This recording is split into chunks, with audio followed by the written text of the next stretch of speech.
32nd Rose, Don Perez. Saint Dominic had a cousin named Don Perez, or Pedro, who was leading a highly immoral life. When he heard that his cousin was preaching on the wonders of the Rosary, and learned that several people had been converted and had amended their lives by means of it, he said, "I had given up all hope of being saved, but now I am beginning to take heart again. I really must hear this man of God." So one day he went to hear one of St. Dominic's sermons.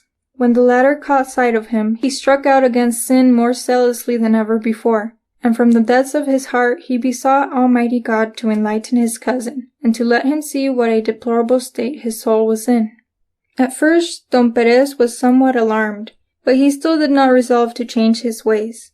He came once more to hear St. Dominic preach, and his cousin, realizing that a heart as hard as his could only be moved by something quite out of the ordinary, cried out with a loud voice, "O Lord Jesus, grant that this whole congregation may actually see the state of the man who has just come into your house."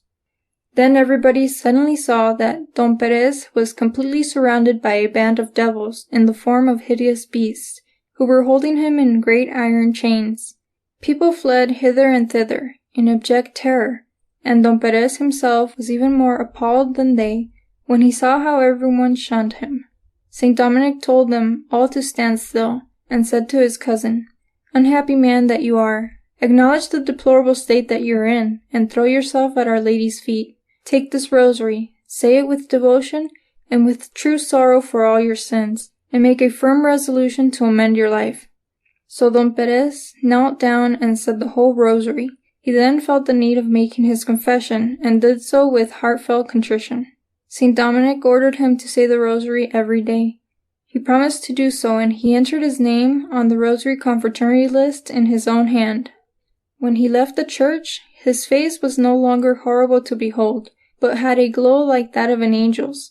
Thereafter he persevered in devotion to the Holy Rosary, and led a well-ordered Christian life, and died a happy death.